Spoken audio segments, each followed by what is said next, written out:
সুদ এমন একটা পাপ, এমন একটা অপরাধ যার চূড়ান্ত পরিণাম হলো জাহান্নাম। চূড়ান্ত পরিণাম কি? জাহান্নাম। রাসূলুল্লাহ সাল্লাল্লাহু আলাইহি সাল্লামকে আল্লাহ জানিয়ে দিচ্ছেন, আপনি জানেন যে সুদ হারাম। আহাল্লাল্লাহুল বাই'a ওয়া হাররামার রিবা, আল্লাহ সুদ হারাম করেছেন, এটা আপনি জানেন।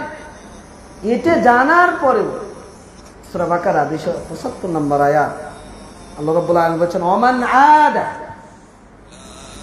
কেউ জানার পরেও যদি সুদি কারবারের সাথে সম্পৃক্ত হয়, ফিরে আসে, ফাউলাইকা আসহাবুন নার হুম ফিহা খালিদুন, এর হলো জাহান্নামীদের দলভুক্ত এবং চিরদিন চিরকাল এরা জাহান্নামে অবস্থান করে।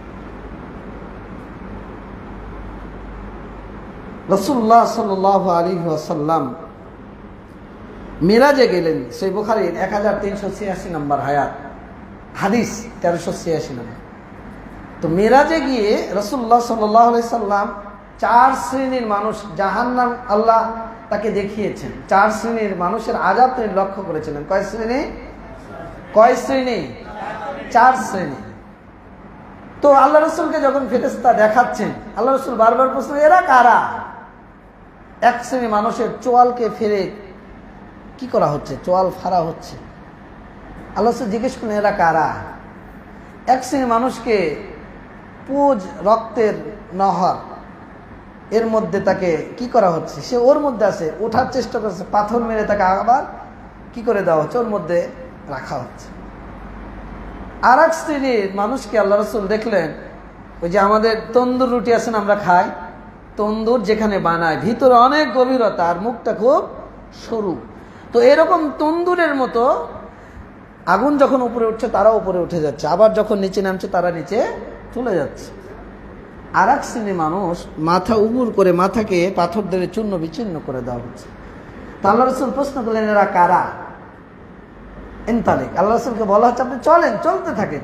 যখন শেষ হলো তখন আল্লাহ রাসূলকে উত্তর দেওয়া হচ্ছে, ওই যে যাদের চোয়ালটা ফাড়া হচ্ছে এরা হলো মিথ্যুক। মিথ্যা কথা বলবেন? কে কে বলবেন? হাত তোলেন তো দেখি। এই বুঝে তুলেছেন? হ্যাঁ, আমি বলছি কে কে বলবেন? হাত তোলেন। বুঝতে পারেননি? যারা মিথ্যুক, মিথ্যাবাদী, কিয়ামতের ময়দানে বিচার, জাহান্নাম এদের জন্য অপেক্ষা করছে। চোয়ালটাকে ফাড়া হবে। যারা জেনাকারী নারী এবং পুরুষ, ওই যে তন্দুরের মতো যে আগুন, এই তন্দুরের মধ্যে তাদেরকে কি করা হবে? শাস্তি দেওয়া হবে। যারা কোরআন শিখেছে, আল্লাহ তাদেরকে কোরআন শিক্ষা দিয়েছে, ফানামা আনহু বিল্লাইল, রাতের বেলা ঘুমিয়েছে, কোরআন নিয়ে চিন্তা করেনি, কোরআন নিয়ে গবেষণা করেনি, কোরআন পড়েনি, ওয়ালাম ইয়ামাল, আর দিনের বেলা কোরআন অনুযায়ী আমল করেনি, ওই যে মাথাকে চূর্ণ বিচ্ছিন্ন করে দেওয়া হচ্ছে, এরা হলো তারা যারা কোরআনকে মূল্যায়ন করে না, কোরআন নিয়ে চিন্তা করে না।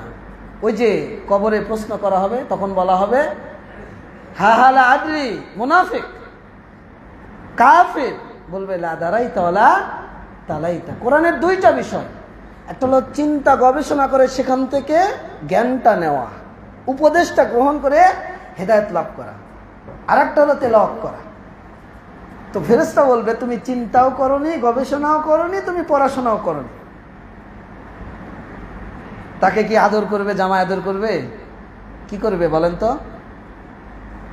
এমন আঘাত করবে, মানুষ আর জিন ছাড়া সবাই। আর একটা শ্রেণী, ওই যে নহরের মধ্যে, এরা কারা? সুদখোর। এরা কারা? সুদখোর।